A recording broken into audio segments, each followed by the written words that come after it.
Hi, I'm Tim Sonova, and welcome to How We Work. Today, organizational culture that changes the world. We'll look at three types of company culture: shared employer, shared identity, and shared purpose. We hear a lot these days about the importance of having a great organizational culture.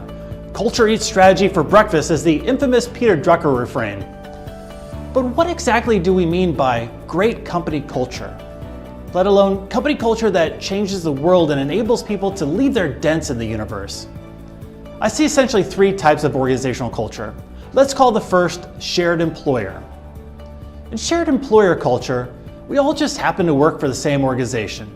We don't feel particularly connected to the company, our coworkers, or what we do. We're essentially playing on a golf team. Individually, we play our game and then add up our scores at the end of the day and see how well we perform together. Shared employer culture doesn't change the world. The next level up is shared identity culture. For the most part in shared identity, we like where we work, the people we work with, and the work we do.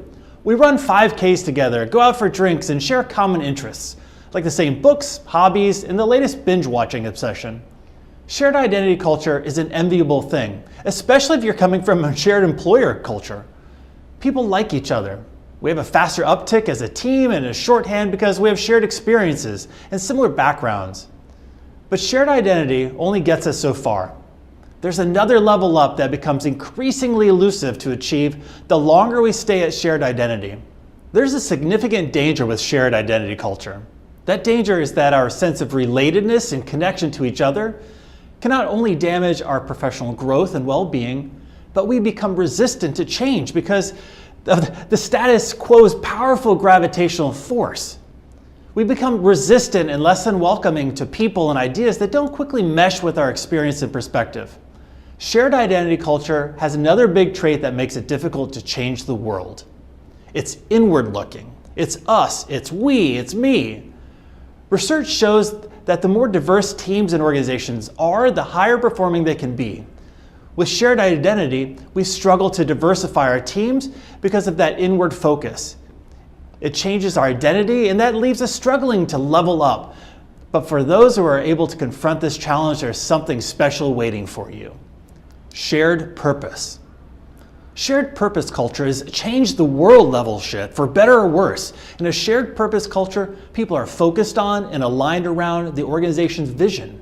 A vision that's externally focused, outwardly directed, and therein lies the magic.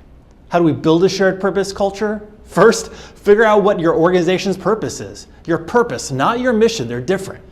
Your vision answers the question, why do we exist as a company? Your mission answers the question, what do we do?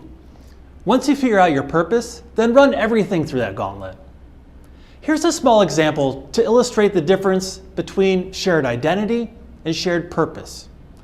What are we going to do for our staff summer party? What did we do last year? Oh, we went over to Linda's house for a tapas theme party. Well, what would a shared purpose summer party look like? Oh, maybe we can go as a group to a member's performance of Dracula, performed in a bar. We'll get to spend time together as a staff, have a drink, support our members' theater group, and use this as an opportunity to stay focused on why we do what we do. This type of effort takes intent until it becomes second nature. What you'll see in practice is not everyone aligns through shared purpose. Some people move no further than shared identity, and still a few others only see shared employer. Our job as leaders is to manage an inverse pyramid, get the most number of people in the shared purpose group, followed by fewer in the shared identity, and then fewer still, hopefully as close to zero, people in that shared employer group. Over time, as your shared purpose culture becomes stronger and more ingrained, those in the other buckets start to opt out of your organization. For instance, there are organizations that I admire who are doing great things, but who I wouldn't be particularly well suited to work for. Why? Because their incredibly strong shared purpose culture doesn't speak to me. Could I do it for a bit? Sure, but there would be a timer running on my effort. Focusing and aligning everyone in your organization with shared purpose has the added benefit of minimizing squabbles by focusing people on the higher level purpose of why we're doing what we're doing. If people understand and support why a certain decision was made to help us achieve our vision, it addresses what might previously have felt like they made that decision because they hate me. It's not a cure-all, we're still human, but it helps. Coming up on how we work, how your strategic hiring efforts can help build a shared purpose culture, and do you need to be an asshole leader of an organization to change the world? Until next time, thanks for watching and stay classy, Internet.